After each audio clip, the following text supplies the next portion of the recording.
ఆంధ్రప్రదేశ్లో పోలింగ్ ముగిసింది కదా, అధికారంలోకి ఏ పార్టీ రావచ్చని మీరు అనుకుంటున్నారు? జగన్మోహన్ రెడ్డి. ఎందుకని అలా? ఈయనకు అన్ని పథకాలు ఇచ్చాడు. ముసలిళ్ళకు పింఛను, అమ్మ ఒడి, మరి ఇది లోను, అన్ని పథకాలు, ఇల్లు లేని వాళ్ళకి ఇల్లు ఇచ్చాడు. ప్రతి ఒక్క పథకాలు చేశాడు. అన్ని పథకాలు ఆయనకి అయిన వాళ్ళు పురుగులు పడి చనిపోతారు. కనీసం బియ్యం ఇంటికాడికి వచ్చి తలుపు తట్టి బియ్యం ఇస్తున్నాడు. పింఛను తలుపు తట్టి బియ్యం ఇస్తున్నారు.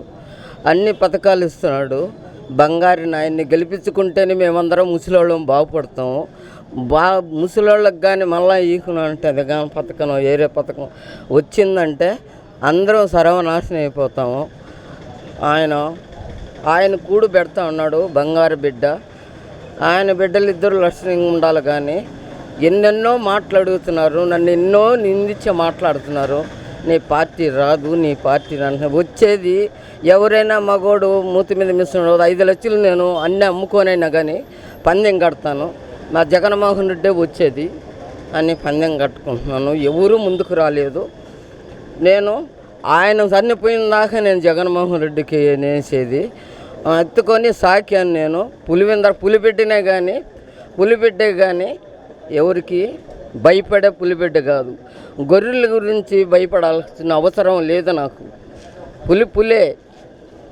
పులి ఏం చేస్తుంది? గొంతుకాయ పట్టుకొని ఇదిలిచి పారేస్తుంది.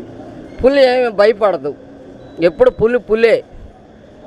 అంత రాష్ట్రమంతానైనా చల్లబడుతుంది. ఆయన పథకం వచ్చినాడంటే, ఆ బిడ్డ వచ్చాడంటే అందరూ ముసలివాళ్ళు అందరం బాగుపడతాం. ఇల్లు లేని వాళ్ళకి ఇల్లు. ఎంతోమంది పేదవాళ్ళంతా అల్లాడిపోతుంటే అందరినీ ఓదాసి కూడబెడుతున్నాడు. నేను పులివెందుల మాది. ఇక్కడికి వచ్చాను. అన్ని పనులు నాన్న చేశాడు. మా కుటుంబం అంతా వాళ్ళకి తెలుసు. ఓకే, ఎలక్షన్స్ అయిపోయాయి కదా, అధికారంలోకి ఏ పార్టీ రావచ్చు? ఎన్డీఏ కూటమి అనుకూలంగా ఉంది. బాగా అనుకూలంగా ఉంది. వైసీపీకి 30 లోపు వచ్చే అవకాశం ఉంది. 140 దాకా ఎన్డీఏ కూటమికి అనుకూలమైన పరిస్థితి. ఎందుకని అలా? ఎందుకంటే 2019లో జగన్కి అనుకూలమైన పరిస్థితులు ఉన్నాయి.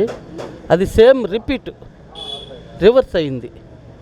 దానివల్ల ఏంటంటే నీకు వాళ్ళకి ఏ విధంగా 23 వచ్చాయో వీళ్ళకి ఒక 30 లోపు వస్తాయనే పరిస్థితి కనపడుతూ ఉంది. అంటే ఆంధ్రప్రదేశ్ ప్రజలందరూ వైసీపీకి వ్యతిరేకత అంటారా? ప్రభుత్వ వ్యతిరేకత కంప్లీట్ కనపడుతూ ఉంది. అది వాళ్ళు అనుకుంటున్నారు. కానీ మనం పథకాలు ఏర్పాటు చేసామని ఆ పథకాలు ఆర్థిక పరిస్థితులు పూర్తిగా దెబ్బతిన్నారు ప్రజలు. అందువల్ల ఏంటంటే ప్రతి ఒక్కరూ ఆలోచించి ఓటేశారు. దానివల్ల ఎన్డీఏ కూటమికి అనుకూలమైన పరిస్థితులు కనపడుతున్నాయి. ఓకే, పిఠాపురంలో పవన్ కళ్యాణ్ గారు గెలవచ్చా? 70-80 వేలు మెజార్టీ వస్తుంది. కంప్లీట్ వన్ సైడ్ పవన్ కళ్యాణ్కి అనుకూలమైన వాతావరణం కంప్లీట్ ఉంది. ఎందుకని అలా? ఎందుకంటే పవన్ కళ్యాణ్ అనే ఆయన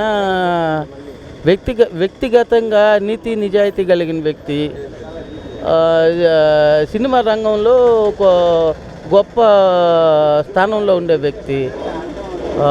పవన్ కళ్యాణ్కి చాలా క్రేజ్ ఉండే వ్యక్తి. అతని క్యారెక్టరే అతని క్రేజ్. ఎన్డీఏ కూటమి అభ్యర్థులు టీడీపీ వస్తుంది. ఎందుకని అలా? జగన్ చేసే అక్రమాలు, దుర్మార్గాలు, ఇసుక, లిక్కర్ పాలసీ, కోట్లు దోచుకున్నాడు కాబట్టి ప్రజలు తీవ్రమైన వ్యతిరేకతలో ఉన్నారు. అందుకని టీడీపీ కూటమి వస్తుంది. పిఠాపురంలో పవన్ కళ్యాణ్ గారు గెలవచ్చా? 50 వేలు మెజార్టీతో గెలుస్తారు పిఠాపురం. నెల్లూరులో వైసీపీకి ఎన్ని స్థానాలు వస్తాయి, టీడీపీకి ఎన్ని స్థానాలు వస్తాయి? నెల్లూరులో 8 టీడీపీకి వస్తాయి, 2 వైసీపీకి వస్తాయి.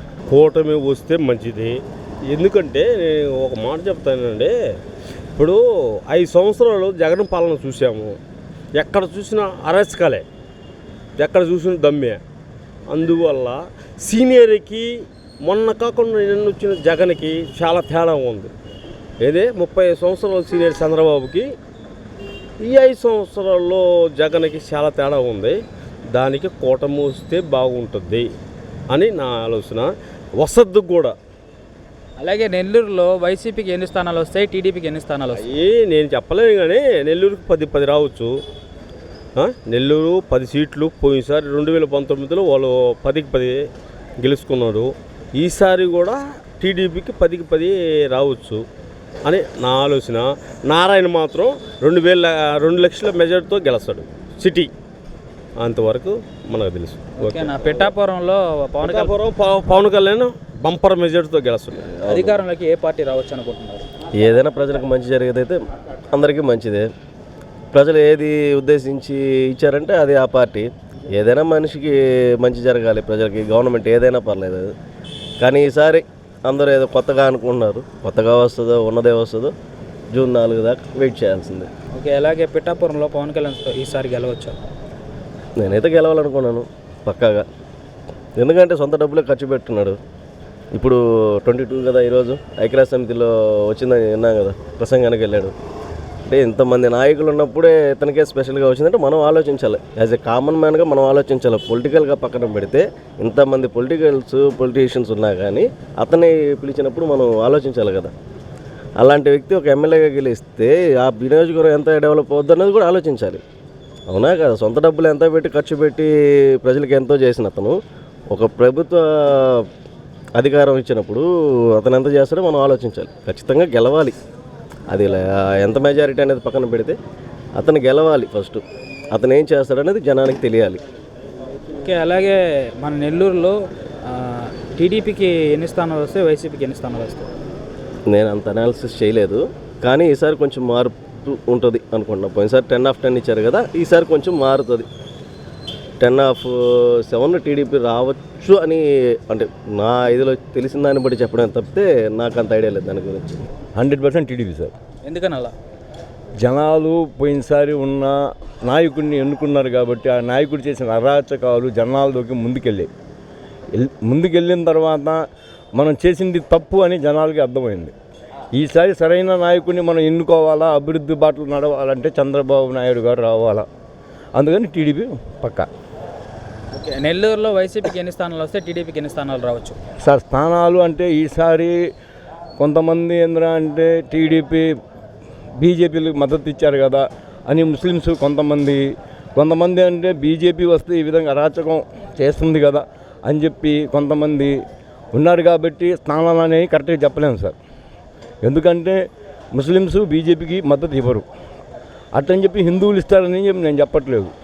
అందుకని ఒక అటు ఇటు రావచ్చు, కానీ టీడీపీ మాత్రం ఫామ్ అవుతుంది సార్. నెల్లూరులో మాత్రం నారాయణ సార్ పక్కా సార్.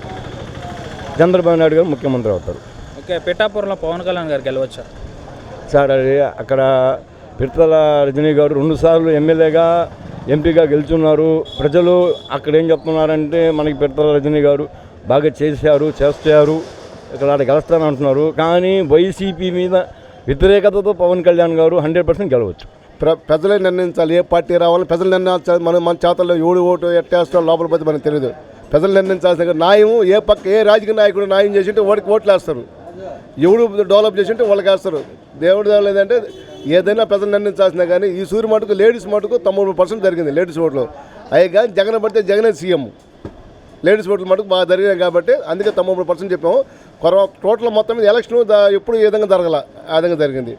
కానీ ఎవడు న్యాయం చేసింటే వాడికి ఓట్లు వేసి గెలిపిస్తారు. కానీ ఎవడు అన్యాయం చేసిన ఎవడికి వేరు. ఎవడే పబ్లిక్ డెవలప్ అయ్యేది కావాలా, దాన్ని బట్టి ప్రజలు నిర్ణయిస్తారు. అది మొత్తానికి ఏంటంటే లేడీస్ వైసీపీకి వేసిన సంతోషపోతున్నాం, అది మెయిన్ పాయింట్. నెల్లూరులో చూసుకున్నట్లయితే వైసీపీకి ఎన్ని స్థానాలు వస్తాయి, టీడీపీకి ఎన్ని స్థానాలు వస్తాయి? 6 స్థానాలు వైసీపీకి వస్తాయి, 6, 4 టీడీపీకి వస్తాయి.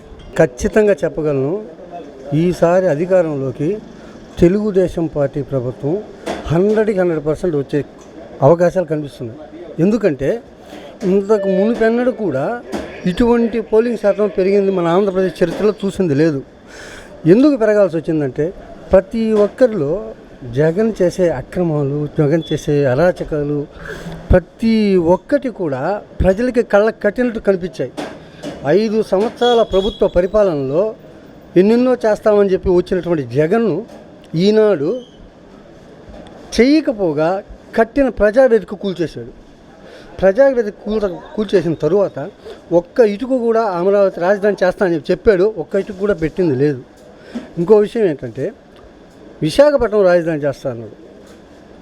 అది ఆల్రెడీ అది అభివృద్ధి చెందిన నగరం. సెంట్రల్లో విజయవాడ మ్యాప్ పాయింట్ అమరావతి ప్రతి ఒక్కరు కేంద్ర ప్రభుత్వం కూడా వచ్చి ఇక్కడికి వచ్చి చేసిన తర్వాత అసలు ఆ అమరావతి ఊసని లేకుండా ఎక్కడో రుషికొండ బోడిగుండు కొట్టి అక్కడ ఏదో ఆయన విల్లాసులు ప్యాలెస్లు కట్టించుకుంటున్నాడు. సరే, ఆ విషయం వదిలేయండి.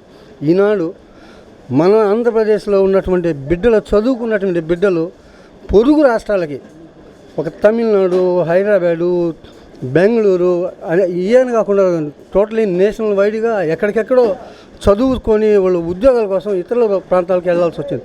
ఒక్క ప్రాజెక్ట్ వచ్చింది లేదు, ఒక్క ఉద్యోగ ఉపాధి అవకాశాలు కల్పించింది లేదు. ఇంకొక విషయం ఏంటంటే, ఇంత అనూహ్యంగా పోలింగ్ పెరగడానికి కారణం ఏంటంటే జగన్ మీద పూర్తి వ్యతిరేకత. ఎందుకంటే ఆంధ్రప్రదేశ్లో అసలు ఏం చేసింది లేదు, అవన్నీ చూశారు.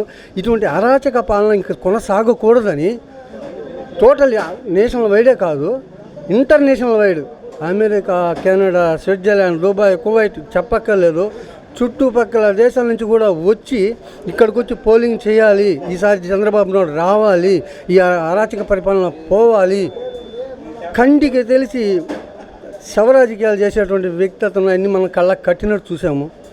ప్రజల్లో ప్రతి ఒక్కరికి పూర్తి వ్యతిరేకత వచ్చేసింది.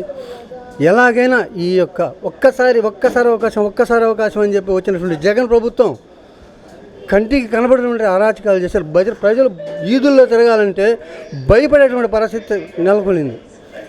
ఇంట్లో వచ్చి దూరు కొడతారు. ఈసారి జగన్ కనుక వచ్చారంటే ఇంట్లోకి వచ్చి దూరు కొడతారు. ఇటువంటి అరాచకాలు జరుగుతున్నాయి. పోలింగ్ అయిన తర్వాత మన మాచల్ నియోజకవర్గం చూడండి, చంద్రగిరి చూడండి, ఎమ్మెల్యేలకే రక్షణ లేకపోతే సాధారణ మానవులు, సాధారణ ప్రజలు మన పరిస్థితి ఏందో అసలు ఆలోచించాల్సిన అక్కర్లేదు. రోడ్డు మీద నడవాలంటే భయపడే పరిస్థితి ఈసారి జగన్ వస్తే పోయాల్సిన పరిస్థితి ప్రజల్లో ఏర్పడిపోయింది, బలంగా ఏర్పడిపోయింది. అందుకనే ఈ పోలింగ్ ఇంత శాతం పెరిగింది. మన నెల్లూరులో 8 స్థానాలు వస్తాయి. ఒకవేళ ఆల్రెడీ ఇంతకుముందు 10 క్లీన్ స్వీప్ చేసింది, కొట్టుకుంటే 2 కొట్టుకుంటారేమో, 10 మటుకు కష్టం. స్టేట్లో చంద్రబాబు నాయుడు కష్టం, పిఠాపురంలో పవన్ కళ్యాణ్ కష్టం. ఎందుకంటే అభివృద్ధి చేసి చూపించాలనేటువంటి ఆకాంక్ష, ఆదుర్ద అవన్నీ మన టీడీపీ నాయకుల్లో ఉన్నాయి, కూటమి నాయకుల్లో ఉన్నాయి. జగన్ ప్రభుత్వం వస్తే ఏమీ రాదండి. ఆడబిడ్డలకు ఆడతోడు, ఆడనేడు, ఆడ ఆసరు అయ్యి ముష్టేసి చల్లడం తప్పితే, మన డబ్బులు మనకే ముష్టేసి చల్లడం తప్పితే అభివృద్ధి అంటే ఏమి ఉండదు. చదువుకున్న బిడ్డలకు ఉద్యోగాలు లేదు, చదువుకోబోయే బిడ్డలకి ఉద్యోగాలు వస్తాయని నమ్మకాలు లేదు. ఒక్క ప్రాజెక్టు వచ్చింది లేదా మన ఆంధ్రప్రదేశ్లో. కడు ఘోరాతి ఘోరం, హీన పరిస్థితి ఏర్పడిపోయింది. ఈనాడు మన చదువుకున్న బిడ్డలు ఇతర రాష్ట్రాలకు వలస వెళ్ళి అక్కడ దిక్కులేని పక్షులుగా బ్రతకాల్సిన పరిస్థితి ఏర్పడింది. ఫైనల్గా ఏపీలో ఏ పార్టీ అధికారంలోకి వస్తుంది? టీడీపీ కూటమి ప్రభుత్వం 135 స్థానాలు ఖచ్చితంగా కైవసం చేసుకుంటాం.